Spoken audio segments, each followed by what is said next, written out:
Pemirsa, pengakuan tersangka kepada polisi soal peristiwa penikaman di Kelurahan Sukakarya karena tersulut emosi saat melihat pria diduga pacar ibunya berada di kamar.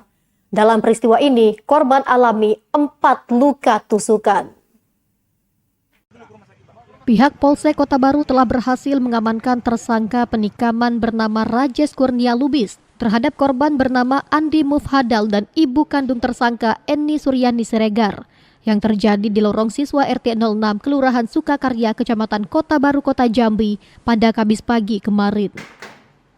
Kapolsek Kota Baru AKP Jimmy Fernando menerangkan, berdasarkan keterangan dari tersangka, dirinya melakukan penikaman itu karena tersulut emosi saat melihat seorang pria yang diduga pacar ibunya berada di dalam kamar.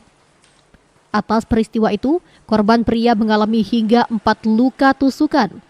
Sedangkan ibu kandung tersangka yang saat itu ikut melerai terkena 1 tusukan. Atas perbuatannya tersangka dijerat pasal 351 ayat 2 KUHP dengan ancaman 5 tahun penjara. Untuk tersangka sendiri kenal dengan pria tersebut yang diduga menjadi pacar dari orang tuanya, di mana ketika tersangka melihat dalam kondisi tersebut, disitulah seketika emosi tersangka hilap dan kemudian ke dapur mengambil sebilah pisau dapur dan kemudian melakukan penusukan kepada laki-laki tersebut yang bernama Andi Mufhadal. Ada berapa tusukan, Pak? Untuk korban sendiri mengalami 4 tusukan, Andi Mufhadal dan Eni Suryani melindunginya terkena 1 tusukan. Pasal yang disangkakan, Pak?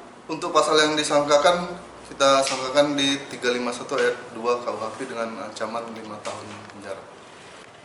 Diberitakan sebelumnya peristiwa penikaman ini terjadi saat tersangka pulang dari kerja, di mana pada saat itu tersangka hendak masuk ke rumah namun pintu terkunci.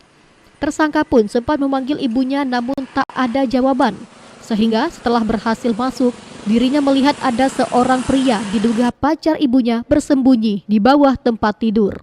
Melihat itu, tersangka pun langsung menariknya keluar, lalu menikam korban menggunakan pisau yang diambilnya di dapur. Rudiansyah, Jambi TV.